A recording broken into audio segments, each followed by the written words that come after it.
કે લંકાગઢ જદી દીવો બળે પણ તાતો બળે રાજા રાવણ ની દરબાર પણ પહેલા પરવર જે નારી બંધો ધરીને પછી મચાવજો જગમાં હાહાકાર પછી આપણી ઇંગળાજ હોય બુટ હોય મેલડી હોય સિકોદર હોય કાળિકા હોય ખોડિયાર હોય આ ભગવતીને જોગમાં અને જગદંબાને લંકામાંથી છોડાવી અને મારો આપો ખેતલો જેને હું તમે ચરમળ્યો કેવી પાછો વળ્યો ને તેથી એને વચન આપ્યું છે કે મારા વિધાન ગમે અમારો માંડવો હોય માંડવું હોય કે વરહોનું હોય તો ભુવાની લટે અમે પહેલા તને ધમાડશું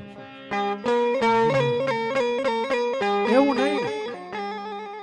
અમે એક નિવેદ જમશું તને બે નિવેદ જમાડશું અને ગમે અમારો મોઢ હોય મંદિર હોય પાલક હોય ને તો એની માલિપા